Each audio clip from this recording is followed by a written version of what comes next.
এক লোক মোটরসাইকেলে করে অনেক বড় একটি ব্যাগ নিয়ে ইন্ডিয়া থেকে পাকিস্তানের বর্ডারে যেত। লোকটাকে দেখা মাত্রই পাকিস্তানের বর্ডার গার্ডরা তাকে সন্দেহ করে তার ব্যাগ চেকিং করা শুরু করত।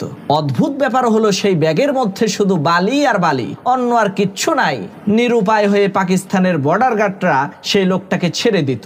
লোকটা কয়েকদিন পর পর এই কাণ্ড করত, কিন্তু কোনো ক্রমেই পাকিস্তানের বর্ডার গার্ডরা তার ব্যাগ থেকে বালি ছাড়া আর অন্য কিছুই বের করতে পারত না। লোকটার এই অদ্ভুত ব্যাপার স্যাপার দেখে পাকিস্তানের বর্ডার গার্ডরা লোকটাকে পাগল ভাবা শুরু করলো।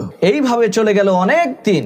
একদিন একজন বর্ডার গার্ড পাকিস্তানের মধ্যে ঘুরে বেড়াচ্ছে, এমন সময় ওই লোকটাকে অনেক দামি একটি গাড়ির মধ্যে বসে থাকতে দেখে জিজ্ঞেস করলো, ভাই আপনাকে তো দেখে আমরা পাগল ভেবেছিলাম, শুধু বালি নিয়ে ভারত থেকে পাকিস্তানে আসেন, কিন্তু আপনি এত ধনী হইলেন কেমনে, এত টাকা পয়সার মালিক হইলেন কিভাবে, সেটা তো বুঝতে পারলাম না। তখন সেই লোকটা ওই বর্ডার গার্ডকে বলল, স্যার আপনারা তো শুধু আমার ব্যাগটা চেক করতেন যে আমি ওই ব্যাগে করে কোনো কিছু স্মাগলিং করছি কিনা, কিন্তু আমি তো ওই ব্যাগে করে কিছুই আনতাম না।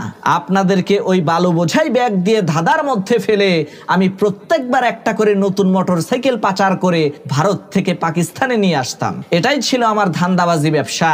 বিষয়টা আপনারা বুঝেন না।